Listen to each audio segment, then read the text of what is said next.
Oh, so ayan mga lodi, dito na yung hinihintay natin. So panibagong version naman ng ating vlog, itong ating door molding na tinatawag dito sa ating butihing si Sniper. So dumating na yung door molding natin.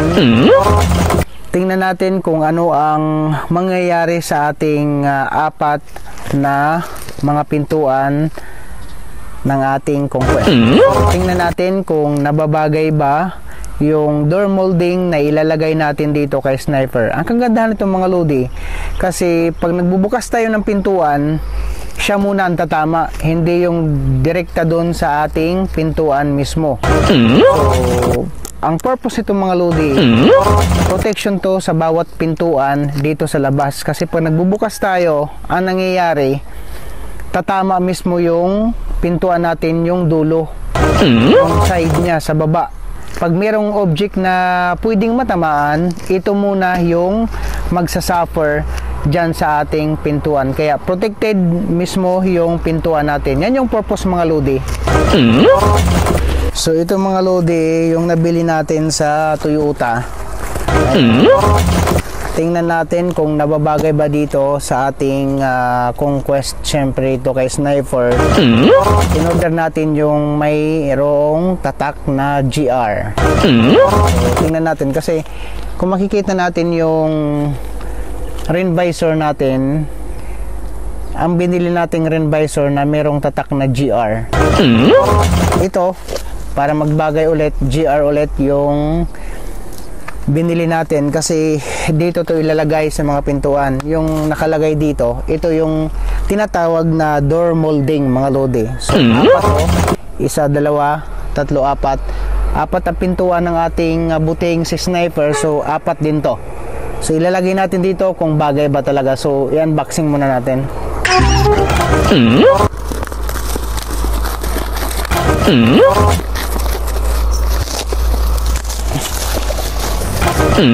So ayan, tingnan natin mga lodi kung bagay ba dito yung door molding na ilalagay natin kay Sniper.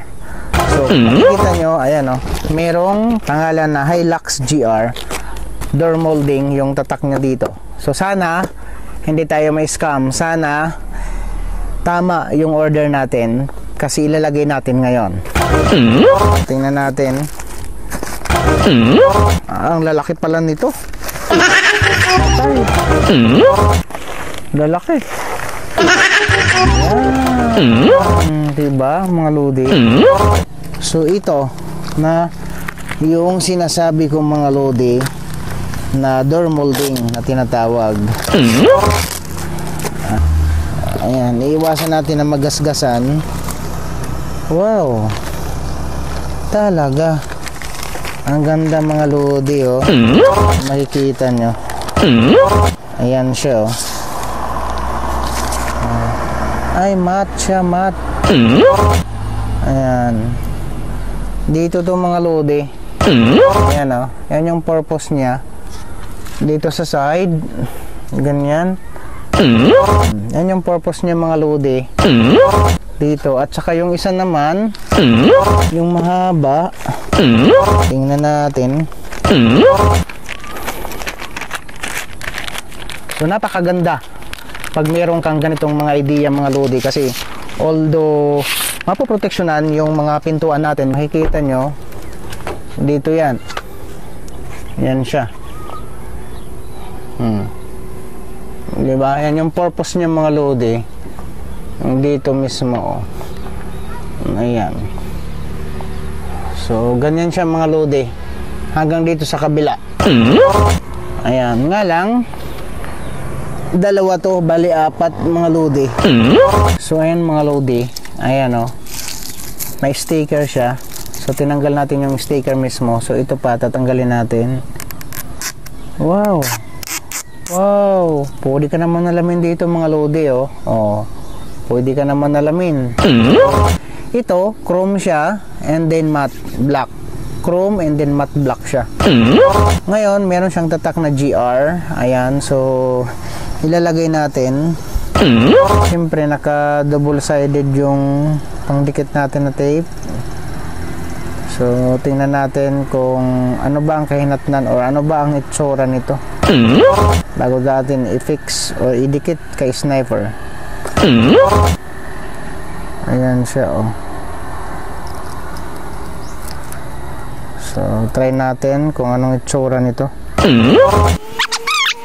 Wow na wow talaga. Oh. Di ba? Kung makikita niyo mga lodi, ito yan, oh. Oh. Di ba? Ang ganda. Ayan, oh. Chrome siya and then matte. Ah, ganda. Natin. So, ito dalawa. Ayan, kung nakikita nyo, ito yung tinatawag na door molding dito sa ating butihing sa sniper. So, exclusively lang to na design para sa mga Toyota Hilux Conquest. Ayan. So, insakto lang siya. And syempre yung dalawa andito. Dito pa yung dalawa. So, chinik natin. Legit naman siya. So, legit yung sealer natin. So, ito yung isa. Doon sa kabila. Kung makikita nyo, ibang kulay niya, naka-sticker siya mga lodi. Tatanggalin natin yan para pare sa mukha. Kasi naka-chrome siya. Nga lang, bibili pa tayo ng double-sided na para sa kanya talaga.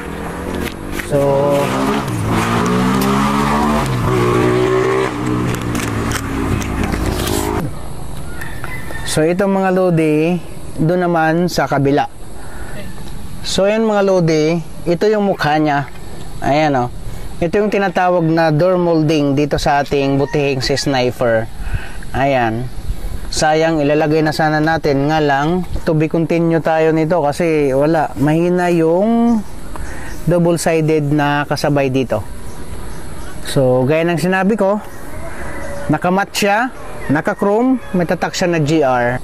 Meron tayong 4 na door molding. Ito yung sa kabila, ito naman yung sa unahan. So, yan yung door molding natin na ilalagay natin dito. Nga lang, ngayon, bibili pa tayo ng double-sided na 3M. Yung nilalagay natin dito sa rim visor na talaga kumakapit talaga siya mga lodi. So, ayan. Abangan yung next vlog natin ito. Yung paglagay natin, yung pag-install natin ng door molding dito sa ating butihing sa sniper. So ayan, kung baguhan ka pa lang sa ating Facebook page at saka dito sa ating YouTube channel, don't forget to like and share and subscribe. At pindutin mo na din yung notification bell para lagi kang updated sa mga panibagong videos na i-upload natin dito. Alright,